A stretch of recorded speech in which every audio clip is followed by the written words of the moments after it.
Kisah kelam dari desa di pelosok Boyolali. Kisah Bayu Gendeng.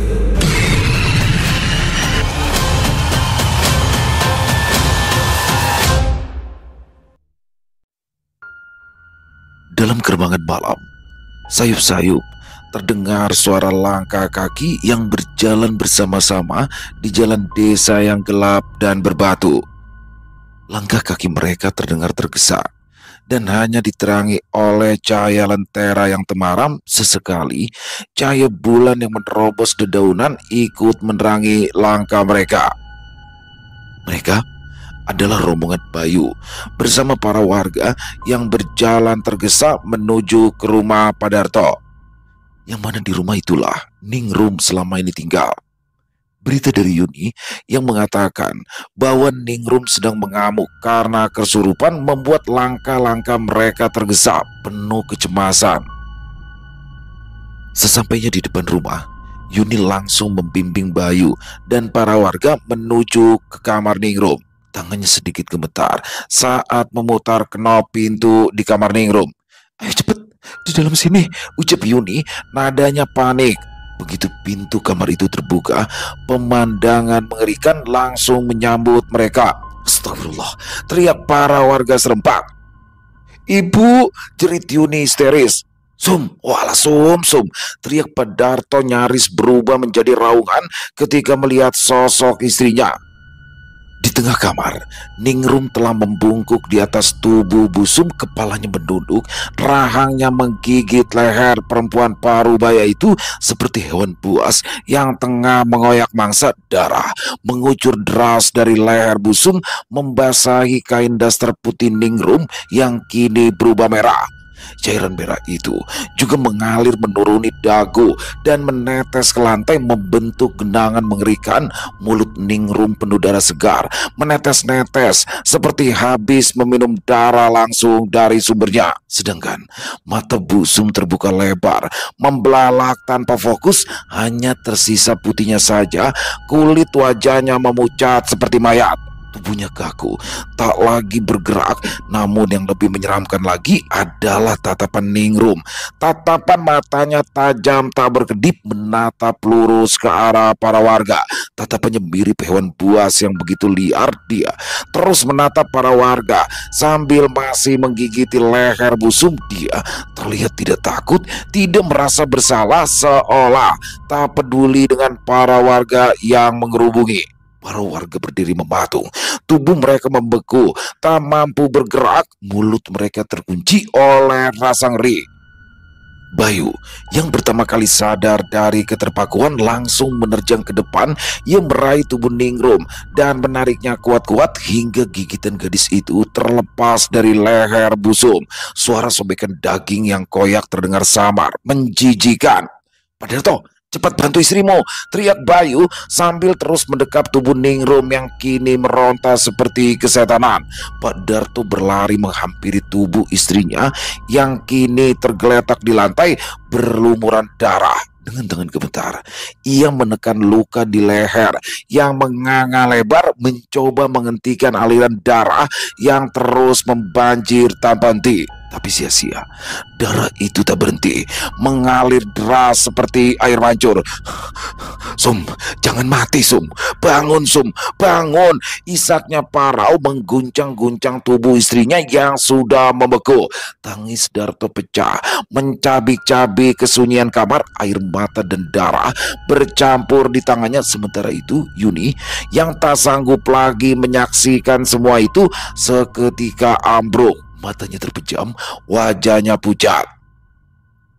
Para warga buru-buru membopongnya keluar kamar. Ningrum masih terus mengamuk. Tenaganya tak wajar. Seorang warga sempat terpental ke dinding akibat tendangannya. Bayu berusaha mati-matian mendekap tubuh mungil itu yang seolah berubah menjadi liar dan sangat kuat. Sambil memegangi Ningrum, Bayu merapal doa-doa dan mantra yang pernah ia pelajari. Suaranya menggema di ruangan yang dipenuhi aroma darah dan kematian.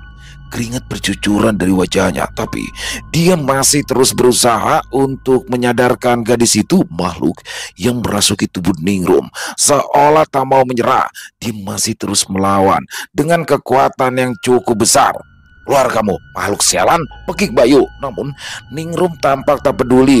Dia malah tertawa dengan keras sambil meronta dengan kuat.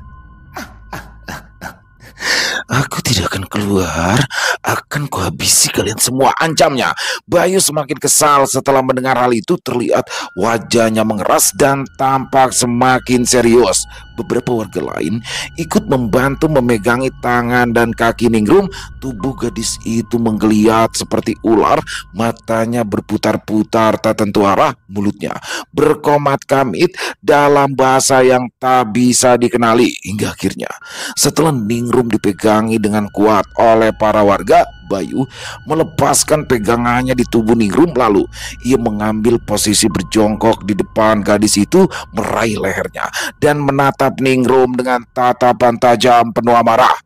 Mati kamu makhluk sialan, bisik Bayu pelan sambil terus menatap Ningrum. Ningrum membalas tatapan Bayu, namun perlahan wajahnya berubah. Tak lama kemudian dia pun menangis dengan tangisan pilu. Ampun, ampun, jangan bunuh aku. Aku hanya suruhan Kebupati. Ampun, rintih makhluk di dalam tubuh Ningrum. Namun Bayu tak peduli. Dia terus mencengkram leher Ningrum sambil menatapnya dengan tatapan mengerikan. Tangisan Ningrum semakin keras. Ia juga berteriak-teriak, merintih dan meronta seolah tubuhnya seperti terbakar api. Lalu tak lama berselang dia pun melemas lalu ambruk tak sadarkan diri. Melihat Ningrum yang kini sudah pingsan, Bayu menyuruh para warga untuk melepaskan pegangannya di tubuh Ningrum. Kemudian bersama-sama mereka membopong tubuh Ningrum dan membaringkannya di atas ranjang. Untuk sementara dia sudah tenang, biarkan dia istirahat, ucap Bayu sambil menyeka keringat dari dahinya. Para warga hanya mengangguk, namun wajah-wajah mereka masih dipenuhi ngeri. Tidak ada yang bicara soal busum karena mereka tahu nyawa perempuan tua itu telah pergi. Bayu berlutut di samping Pak Darto yang masih memeluk tubuh istrinya yang dingin dan bersimbah.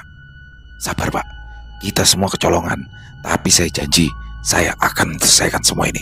Tidak boleh ada korban lagi, ucap Bayu lirih sambil menepuk lembut bahu pria itu. Pak Darto menatapnya sebentar, matanya merah sembab, seolah menyimpan amarah dan juga duka yang tak bisa diungkapkan dengan kata-kata. Tiba-tiba saja dari luar rumah seorang warga berlari dan masuk tergopoh-gopoh, nafasnya memburu. Mas Bayu, Mas Bayu. Bayu langsung berdiri dengan waspada. Ada apa? Teriak-teriak. Gawat Mas, gawat. Mas Bondet sedang bertarung melawan Kebupati di rumah Pak Lurah. Apa? Bayu terbelalak. Tanpa menunggu jawaban lagi, Bayu langsung melesat keluar rumah lalu berlari menerobos gelapnya malam menuju ke rumah Pak Lurah.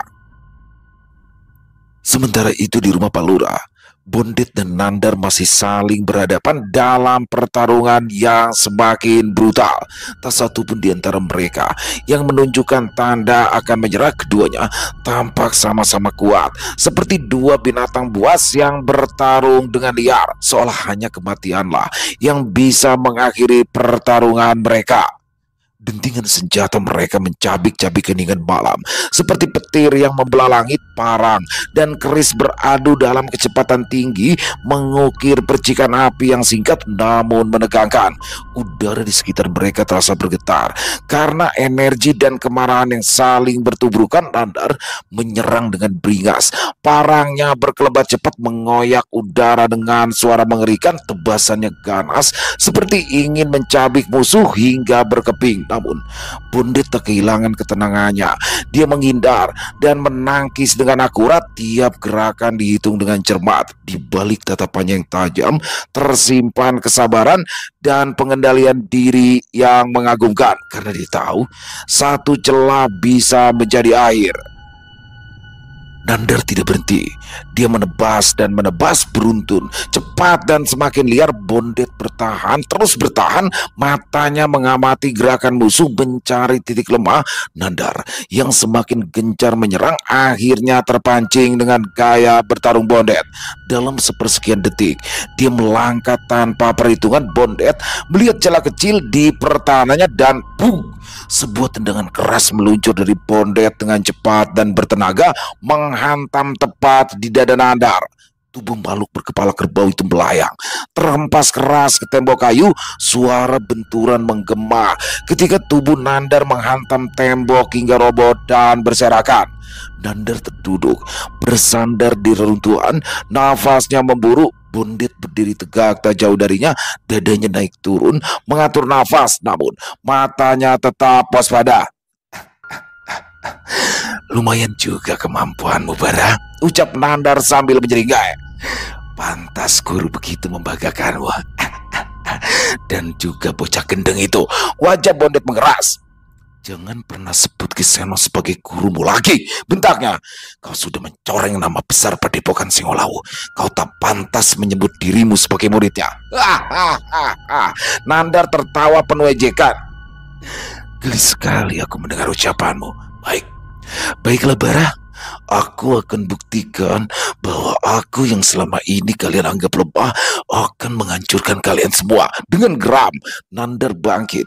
Ia memutar-mutar parangnya di udara, menciptakan kilatan logam yang berpendar dalam gelap seperti kilat yang menyayat malam. Matanya menyala buas.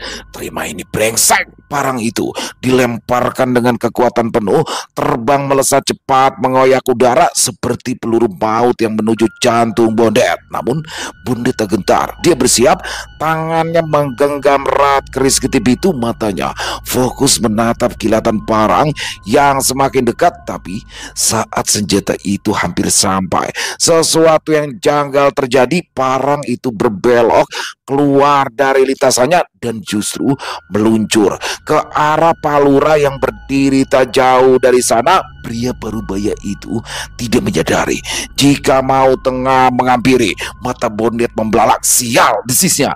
Dia tidak menyangka jika Nandar begitu licik. Tanpa pikir panjang, Bondet segera melempar kerisnya. Keris itu meluncur dengan cepat seperti kilatan merah, menyusul parang milik Nandar di udara. Dalam sekejap, dua senjata itu bertabrakan dengan keras, kemudian melesat dan menancap bersisian di dinding kayu, hanya beberapa inci dari kepala Palura.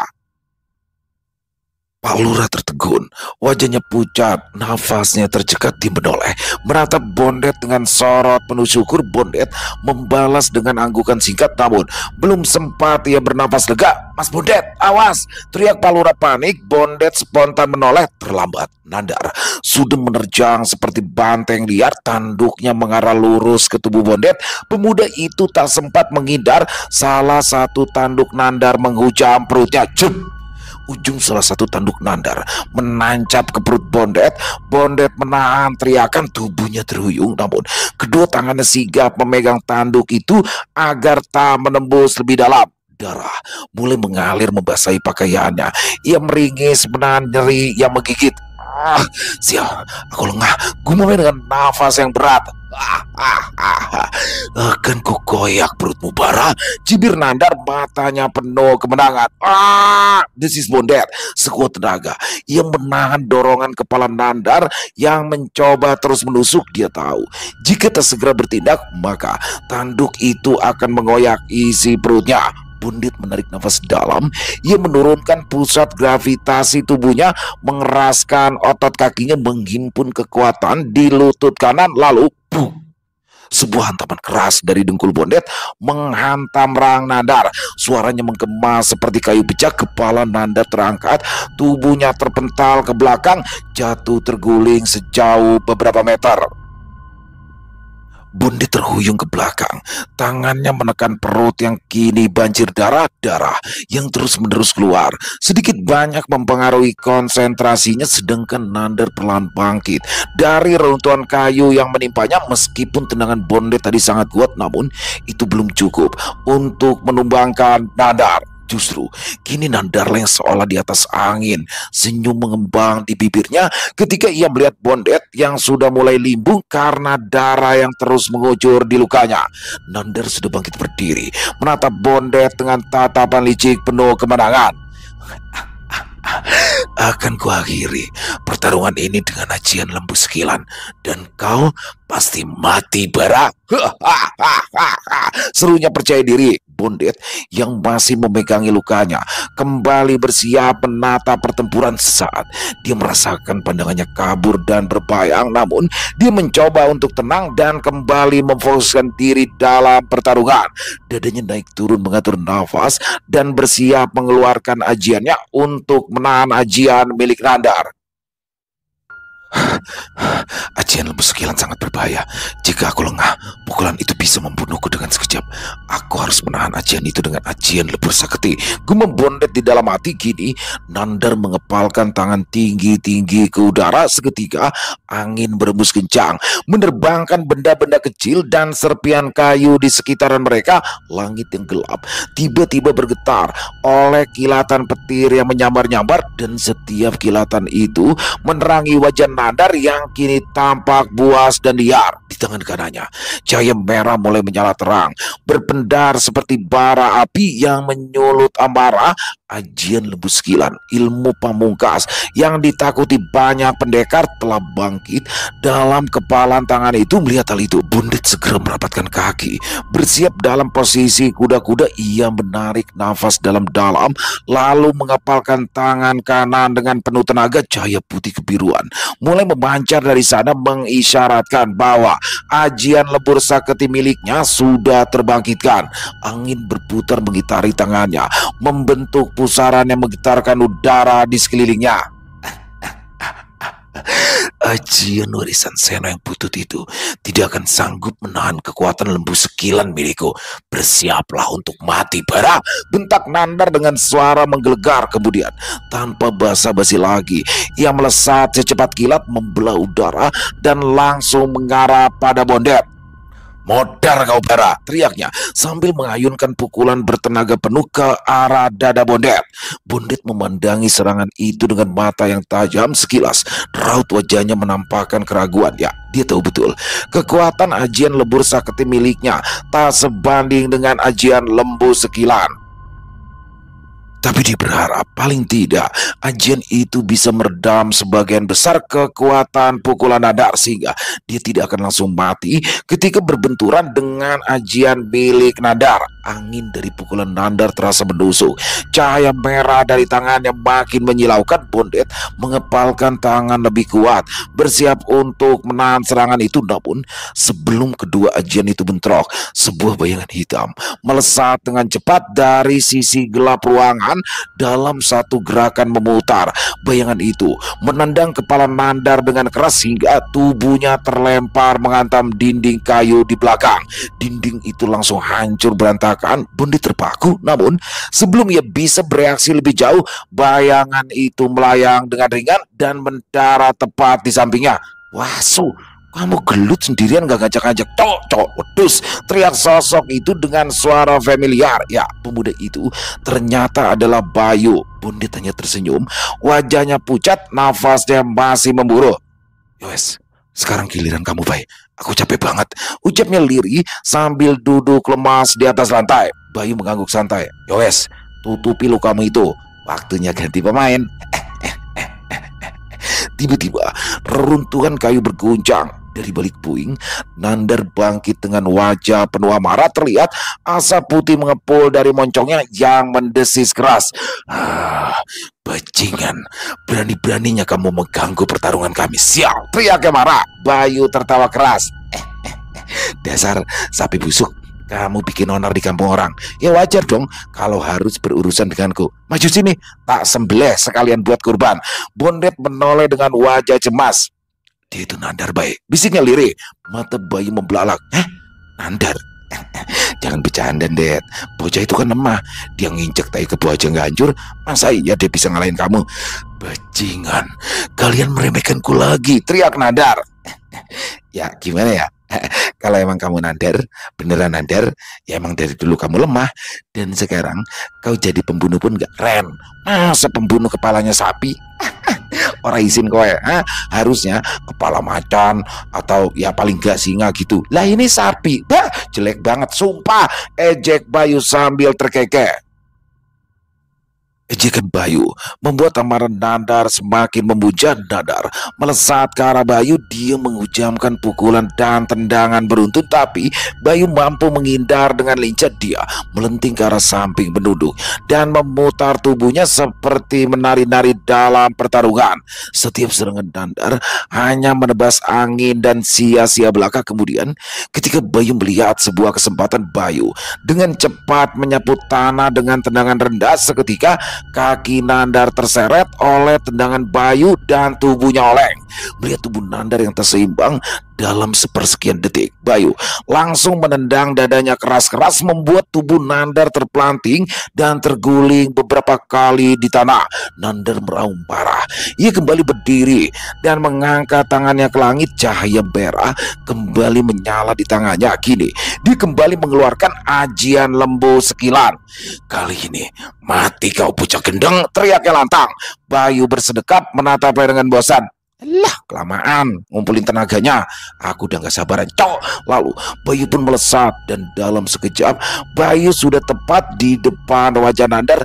Terkejut dengan kedatangan Bayu yang tiba-tiba, Nandar langsung menghantamkan tinjunya. Tapi ketika pukulan itu mengenai wajah Bayu, tubuh Bayu langsung berubah menjadi asap hitam yang menyebar ke udara. Jurus asap hitam, desis Nandar kaget. Belum sempat ia bereaksi, Bayu kini sudah muncul di belakangnya. Dengan satu isyarat, Bayu memanggil Bleki dan pedangnya itu langsung datang dengan berputar di udara. Nandar menoleh ke atas. Dia melihat sebuah pedang hitam pekat berputar cepat di atas kepalanya. Tapi sudah terlambat. Bayu melompat tinggi, meraih Bleki, dan dalam satu ayunan cepat dan tak terduga, tas!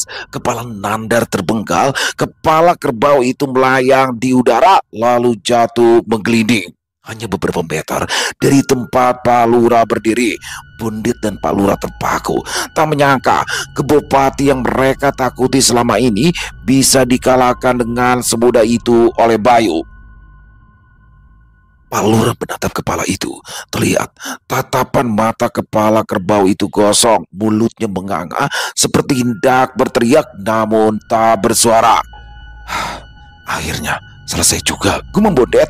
Ia kembali merebahkan tubuhnya ke lantai, menghela nafas lega. Bayu menghela nafas tenang, lalu meletakkan Bleki di pundaknya. Matanya masih awas mengamati tubuh Nandar yang tergeletak. Tak lama kemudian, Pak Samin masuk rumah dengan tergesa. Sudah selesai Pak Lurah? Tanyanya. Pak Lurah mengangguk. Sepertinya aman. Bagaimana dengan Wanto dan Buran? Alhamdulillah keduanya selamat Pak. Mereka aman.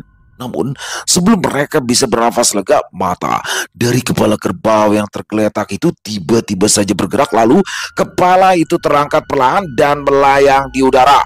Semua orang terpaku melihat kepala kerbau yang melayang di udara. Kemudian tanpa mereka semua sadari, parang milik Nandar yang tertancap di dinding kayu pun seketika tercabut lalu melesat menuju kepala kerbau yang melayang. Melihat parang yang melesat ke arahnya, kepala kerbau itu dengan cepat menggigitnya. Kemudian dengan bersenjatakan parang yang tergigit di moncongnya, dengan cepat ia kembali melesat menuju Pak Lurah. Mati kau Sarno, teriak kepala kerbau melayang itu. Belum mati ya? Bayu terkejut dan segera melompat, tapi terlambat. Pak Lurah berdiri kaku. Ia terpaku, tak bisa bergerak, seolah ia telah pasrah untuk menerima serangan dari Nandar. Dan tepat ketika tebasan itu akan menghantam lehernya, Pak Samin melompat menjadikan tubuhnya sebagai tameng. Cerak! Seketika tubuh Pak Samin koyak, darah bermuncratan dengan deras, isi perutnya berhamburan di lantai. Dia jatuh di pelukan Pak Lurah yang berteriak pilu. Samin! Bayu melesat mengejar kepala itu dan menebaskan pedangnya, tapi Nandar kembali menghindar dan melayang ke arah tubuhnya sendiri. Dalam sekejap kepala itu kembali tersambung di lehernya. Sial, kecolongan lagi nih, gerutu Bayu. Dia belum mati ya, Bay? Tanya Bondet lemas.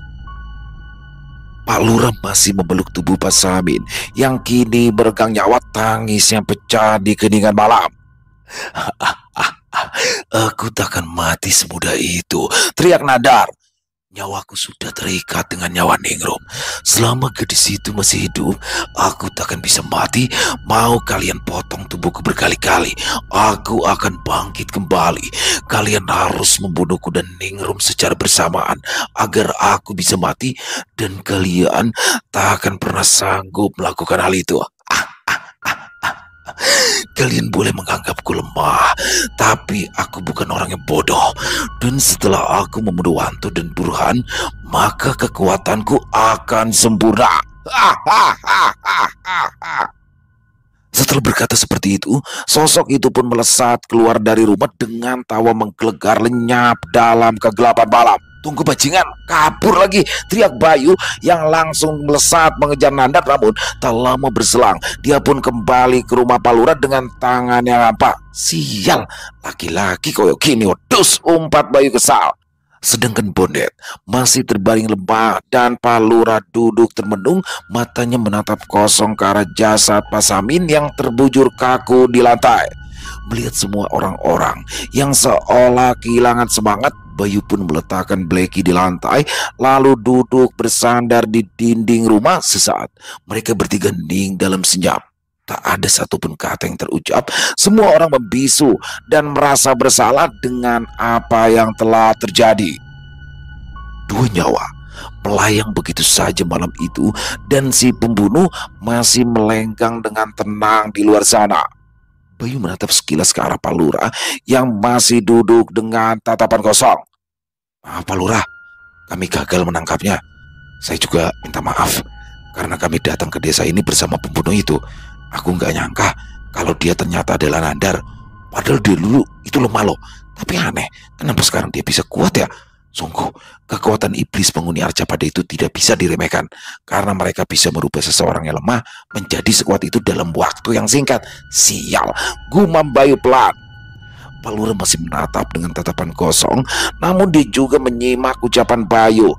Dengan masih menampakkan raut wajah kosong tanpa ekspresi, ia pun membalas ucapan Bayu. Itu bukan salah kalian, Le. Memang inilah yang pada akhirnya harus terjadi. Aku yakin sedari awal Nandar sudah merencanakan hal ini, termasuk pertemuannya dengan kalian. Kita masih belum kalah, Le. Dua orang yang diincar Nandar masih belum dia dapatkan. Setidaknya kita masih ada peluang untuk mengalahkannya. Kita harus menjaga dua orang itu agar tidak terbunuh oleh Nandar. Aku yakin dia akan datang kembali ke desa ini untuk membunuh dua orang itu, jawab Pak Lurah. Iya Pak, saya tahu. Tapi masalahnya semakin rumit karena Ningrum juga terlibat hal ini. Kita tidak bisa menghabisi Nandar selama Ningrum masih hidup. Suasana kembali hening, tak ada suara lagi. Semua orang seolah tenggelam dalam pikiran masing-masing. Sedangkan di tempat lain, Nandar berlari jauh ke dalam hutan, menembus rapatnya pepohonan di tengah gelapnya malam.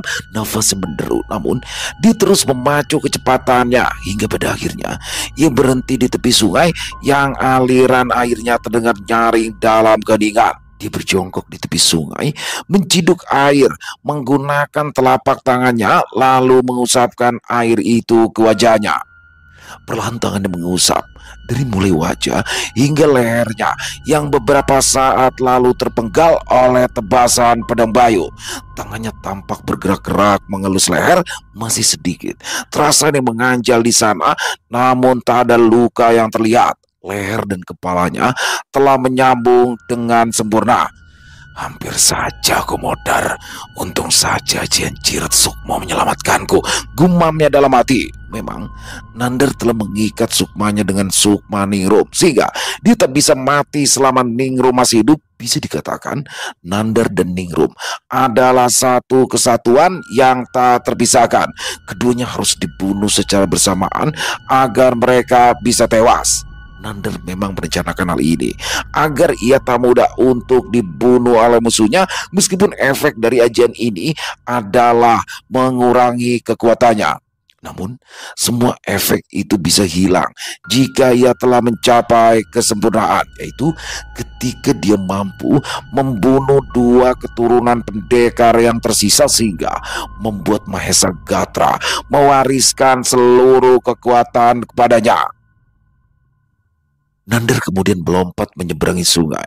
Beberapa kali ia menggunakan batu-batu kecil sebagai pijakan, lalu dengan sebuah gerakan cepat dia melayang dan mendarat pada sebuah batu besar yang berada di tengah sungai. Ia duduk dengan tenang di atas batu itu, mengatur nafas agar rasa lelah di badannya menghilang.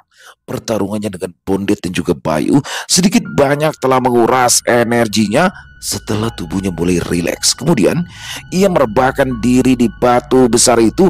Matanya menerawang jauh menatap langit, diiringi suara aliran air sungai yang menenangkan. Pikirannya sejenak melayang, membanggakan dirinya yang kini telah bisa mengimbangi kekuatan Bayu dan Bondet. Kemudian perlahan matanya terpejam. Dia pun tenggelam ke alam mimpi-mimpi yang membawanya ke masa lalu. Desa Tawang, Boyolali, 30 tahun yang lalu. Desa Tawang terletak tak jauh dari kota Boyolali, sebuah kampung kecil yang tenang dikelilingi sawah-sawah hijau dan bukit-bukit yang tampak samar di kejauhan. Di antara penduduknya dikenal seorang juragan sapi bernama Winarto, lelaki muda yang sukses, kaya raya, dan disegani banyak orang. Ia tinggal di sebuah rumah joglo besar di ujung desa bersama istrinya yang cantik, Sukaesi. Meski kehidupan mereka tampak sempurna di mata banyak orang, ada satu kekosongan yang tak bisa mereka isi, yaitu kehadiran seorang buah hati. Sudah lebih dari 5 tahun mereka menikah, namun Sukaesi tak kunjung hamil. Kabar beredar bahwa garis keturunan keluarga Sukaesi memangnya lemah. Ia sendiri adalah anak tunggal yang baru lahir ketika orang tuanya telah melewati usia 35 tahun.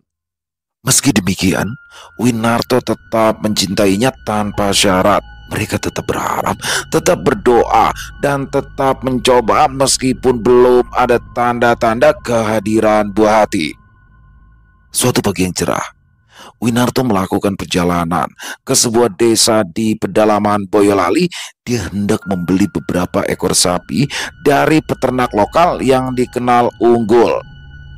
Perjalanan itu biasa, tapi hari itu takdir menuntunnya ke arah yang tak terduga. Ketika mobil yang dikemudikan oleh Warno, sopirnya, melintasi sebuah jalan tanah berbatu, Winarto melihat kerumunan warga di sebuah warung bambu di pinggir jalan. Itu ramai-ramai ada apa ya, no? Tanya Winarto sambil mencondongkan tubuh ke jendela. Warno mengerling ke arah kerumunan. Saya rasa lagi pada nonton Sabung Ayam deh, Pak. Winarto menyeringai kecil. Kita berhenti dulu, no. Sekalian ngopi. Mobil pun menepi di bawah rindang pohon randu. Winarto dan juga Warno turun, lalu berjalan mendekati warung kecil yang ramai itu. Anehnya, suasana di sana tidak seperti perkumpulan biasa. Meskipun banyak orang yang berkumpul, tak ada satupun dari mereka yang berbicara keras atau tertawa. Mereka semua berdiri melingkar, menatap seorang lelaki tua yang duduk bersila di tengah warung sambil menghisap rokok klobot dengan tenang. Orang tua itu berpakaian serba hitam dari beskap lusuh hingga ikat kepala yang membalut rambut putihnya. Matanya setengah terpejam, wajahnya kurus penuh guratan usia. Beberapa warga menyodorkan gelas berisi air ke hadapannya.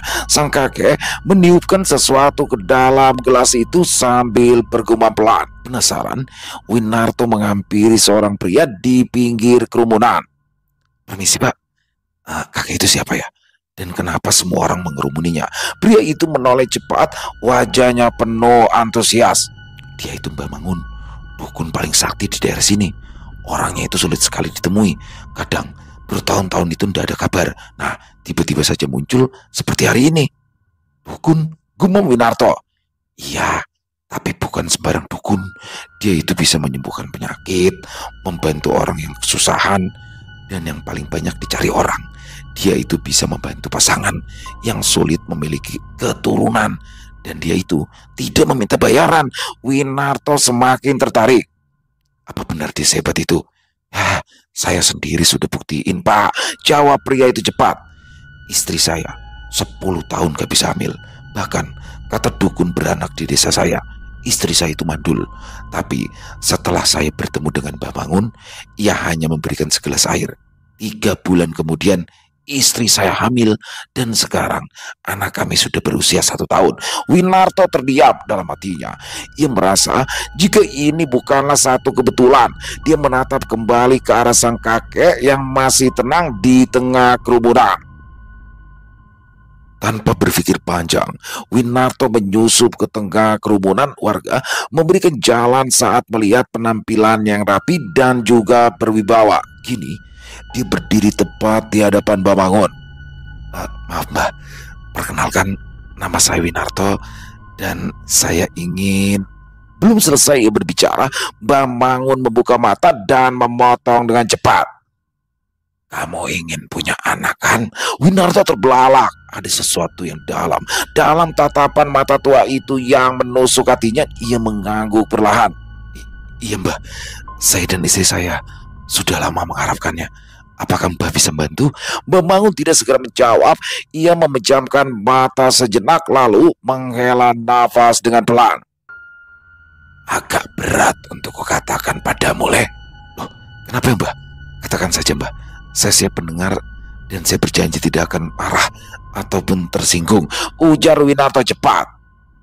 Ini bukan tentang masalah kamu tersinggung atau tidak, jawab Mbah Mangun dengan suara yang dalam. Tapi soal nasibmu kelak, aku melihat sesuatu yang buruk dan aku bimbang. Apakah sebaiknya kau tahu atau tidak? Winarto menelan ludah, hatinya mulai digerogoti kecemasan. Tolong Mbah, saya siap menerima apapun yang Mbah lihat. Mbah Mangun akhirnya membuka mata sepenuhnya menatap Winarto dalam-dalam. Kau akan mendapatkan seorang anak laki-laki tak lama lagi. Bahkan tanpa bantuanku pun dia akan lahir. Tapi Winarto menegang. Tapi apa ya Mbah? Kelak kau akan dibunuh oleh anak laki-lakimu itu sendiri. Ning menyelimuti warung bambu itu. Angin bertiup lirih menggoyangkan daun-daun bambu di atap. Winarto melangkah mundur, matanya membelalak. Apa kau gila Mbah? Hah? Mana mungkin anakku sendiri akan membunuhku? Aku hanya mengatakan apa yang aku lihat, sahut Mbah Mangun tenang. Tapi takdir bisa berubah, Le. Aku hanyalah perantara. Tanpa sepatah kata lagi, Winarto membalikan badan dan pergi, wajahnya memberah karena marah dan bingung. Warno mengejarnya dari belakang, namun meski ia melangkah menjauh, kata-kata Mbah Mangun terus saja terngiang di telinganya, seolah seperti kutukan yang akan menghantui hidupnya hingga akhir. Beberapa bulan kemudian, apa yang diucapkan oleh Mbah Mangun akhirnya terbukti. Sukaisi, istri dari juragan Winarto, hamil. Kabar itu disambut dengan sukacita oleh keluarga besar mereka. Winarto bahkan menggelar syukuran besar-besaran saat usia kandungan memasuki 7 bulan. Dan tibalah saat yang ditunggu-tunggu. Seorang bayi laki-laki lahir dengan selamat. Bayi itu tampak sehat, lucu, dan juga tampan. Mereka memberinya nama Nandar, yang mana dalam bahasa Sanskerta berarti adalah kebahagiaan. Bagi Winarto dan juga Sukaisi, Nandar adalah anugerah yang menyempurnakan hidup mereka. Pak, anak kita ganteng sekali ya, ucap Sukaisi lirih seraya menyodorkan si kecil ke dalam pelukan suaminya. Winarto menyambut bayinya dengan senyum penuh haru. Ia menimangnya dengan hati yang hangat. Namun seketika Bayang-bayang kelam kembali menyelinap ke dalam pikirannya. Ucapan Bamangun menggaung seperti kutukan. Kau akan mati dibunuh oleh anak laki-lakimu sendiri. Wajah Winarto mendadak pucat. Ketakutan mengendap di dadanya. Sekilas terlintas pikiran mengerikan di dalam benaknya. Haruskah ia membiarkan anak ini mati sejak dini? Haruskah ia lepaskan dekapannya agar anak ini jatuh? Tapi hati kecil menolak. Tidak, tidak, itu anak yang selama ini ia rindukan. Winarto terdiam lama menatap ke arah bayi mungil itu dengan tatapan yang kosong. Pak, Pak, suara Sukaisi mengejutkannya. Iya Bu, ada apa ya Bu? Winarto tergagap seperti baru terbangun dari mimpi. Bapak melamun ya? Oh, tadi dipanggil-panggil udah nyaut. Iya, maaf. Tadi Bapak kepikiran sesuatu. Sukaisi tersenyum tipis lalu berkata, Bapak jagain Nandar sebentar ya. Aku mau ke kamar mandi dulu. Winarto mengangguk. Ia lalu menaruh Nandar di atas ranjang, lalu membantu istrinya berdiri. Begitu istrinya pergi, Winarto kembali menatap ke arah bayi itu. Tatapannya berubah dingin. Pikiran jahat kembali muncul di benaknya. Dengan perasaan campur aduk, Winarto pun memutuskan untuk menghabisi anak itu. Tangannya gemetar perlahan meraih bantal di samping ranjang. Dia mendekatkannya ke wajah anaknya. Makin dekat dan makin dekat. Namun tiba-tiba saja, Pak, apa yang kamu lakukan? Teriak Sukaisi dari ambang pintu. Winarto tersentak bantal jatuh dari tangannya. Dia menunduk menangis terisak. Sukaisi berlari dengan tergopoh memeluk bayinya erat-erat, menatap suaminya dengan pandangan campur aduk antara marah, takut, dan tak percaya. Sejak malam itu, Sukaisi tak pernah lagi membiarkan Nandar berada dekat-dekat dengan ayahnya. Winarto pun berubah. Dia menjadi pendiam, tertutup, dan sering menghindari keluarganya. Ia dihantui ketakutannya sendiri. Tahun-tahun pun berlalu. Nandar tumbuh menjadi remaja yang tampan dan berbadan tegap. Peristiwa mengerikan saat dia nyaris dibunuh oleh ayahnya pun telah mulai terlupakan. Namun tidak dengan Winarto. Di dalam hatinya, rasa takut pada anaknya kian tumbuh. Ia takut dengan Nandar yang semakin besar dan juga kuat, sehingga pemuda itu bisa membunuhnya dengan mudah. Melihat hal itu, dia mulai memperlakukan Nandar dengan kasar. Setiap kesalahan kecil dibalas dengan bentakan, bahkan pukulan. Sukaisi kerap melindungi anaknya. Tapi bila ia tak ada di rumah, Nandar menjadi sasaran kemarahan ayahnya. Bahkan Nandar pernah ditenggelamkan di sungai belakang rumah. Tapi secara ajaib dia masih hidup dan kembali ke rumah dengan tubuh basah dan menggigil. Perlakuan buruk dari ayahnya membuat Nandar sering termenung. Dia tidak mengerti kenapa sang ayah begitu membencinya. Dia merasa tak pernah berbuat salah. Satu-satunya kasih sayang yang ia rasakan hanya dari ibunya. Namun ia tak pernah bercerita soal perlakuan ayahnya karena ia tak ingin membuat ibunya sedih. Tapi hidup memberikannya ujian yang lebih besar. Saat Nandar berusia 16 tahun, Sukaisi jatuh sakit. Hari demi hari Nandar merawat ibunya dengan penuh cinta. Tapi takdir berkata lain. Sukaisi pun meninggal dunia. Dunia Nandar runtuh. Dia bukan hanya kehilangan satu-satunya orang yang mencintainya, tapi juga pelindung terakhir dari kekejaman ayahnya. Tak butuh waktu lama, 2 bulan setelah kepergian Sukaisi, Winarto menikah lagi. Istrinya kali ini adalah seorang janda muda cantik yang membawa serta anak laki-lakinya yang bernama Arya berusia 14 tahun. Arya pun dengan cepat mencuri hati Winarto. Dia sopan, penurut, dan juga lembut. Winarto pun memperlakukannya bak anak kandung. Tapi sebaliknya, Nandar makin tersingkir. Ia diperlakukan seperti hewan yang kotor dan tak berharga. Hingga suatu malam, Winarto kembali dihantui mimpi buruk. Dalam mimpinya, Bamangun muncul lagi dan mengulangi ramalan mengerikan itu bahwa dia akan mati dibunuh oleh anak laki-lakinya. Ketakutan yang lama kembali membara. Winarto pun tak sanggup lagi hidup dalam bayang-bayang kematian, maka ia memutuskan untuk mengambil jalan pintas. Dia menyewa pembunuh bayaran untuk melenyapkan Nandar.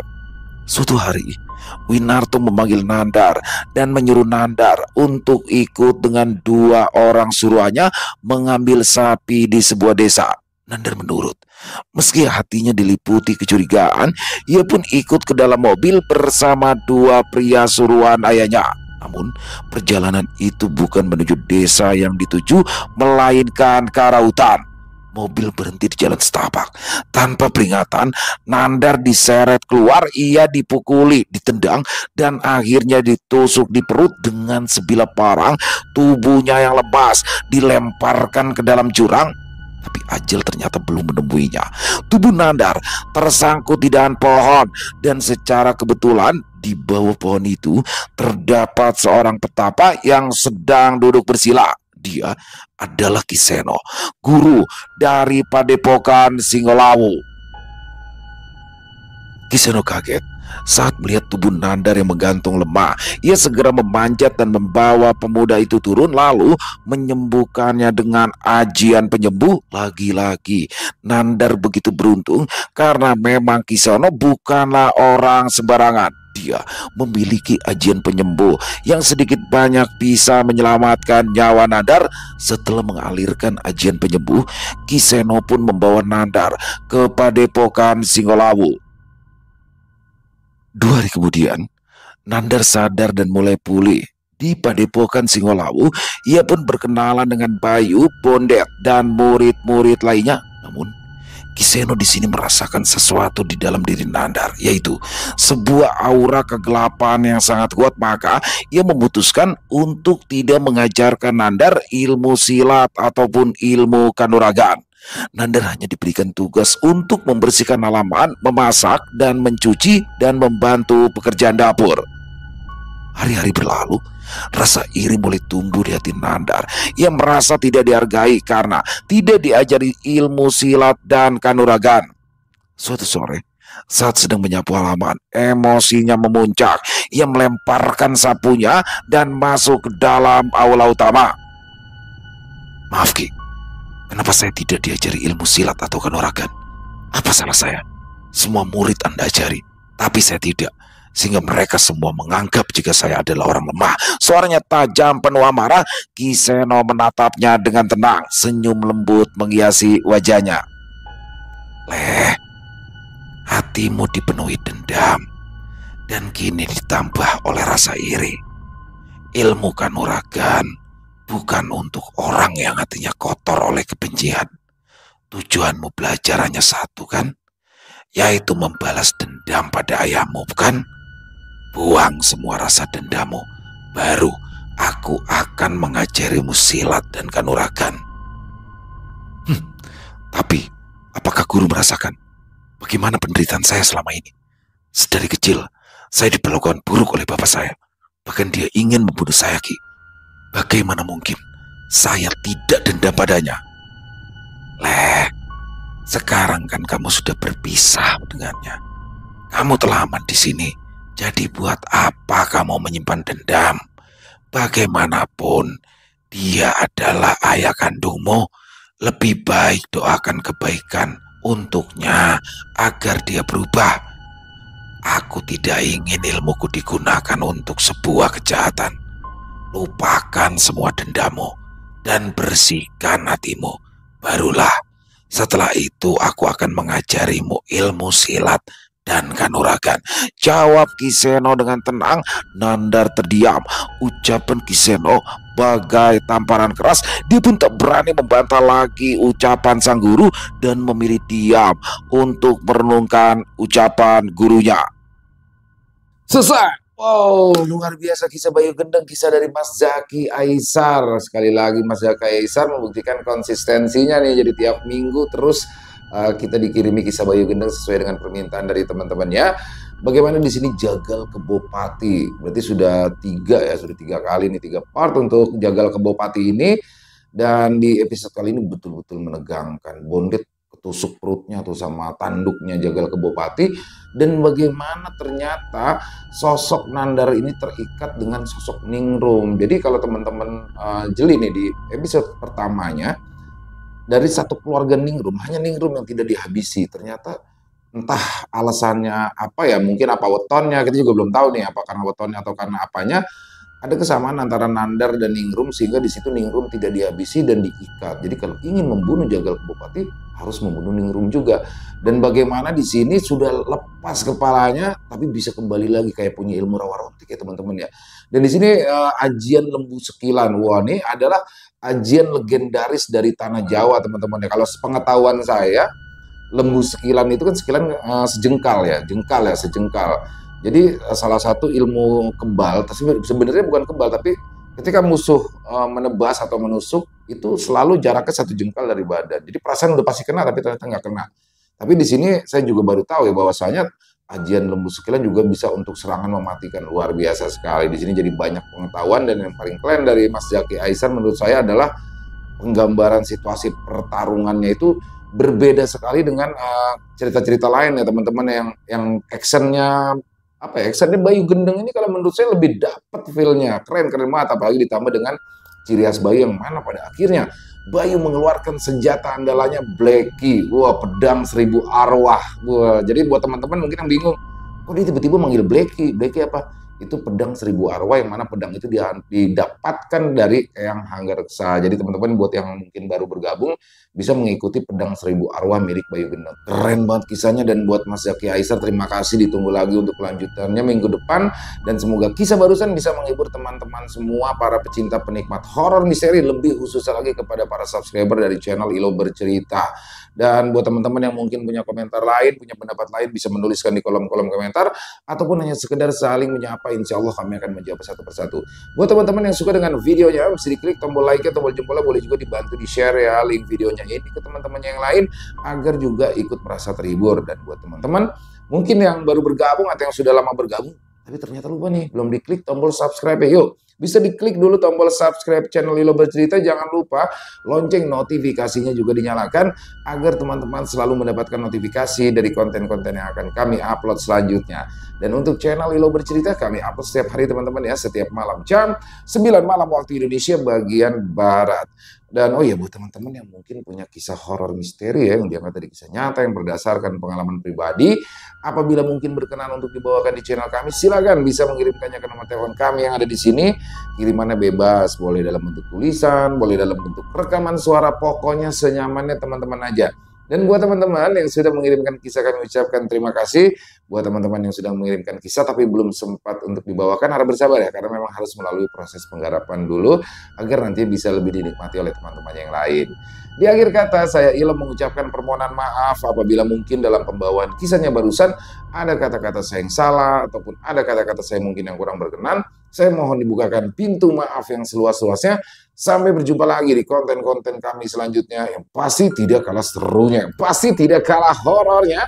Masih bersama saya Ilo di channel Ilo Bercerita. Salam sehat, sukses selalu untuk kita semua. Wassalamualaikum warahmatullahi wabarakatuh.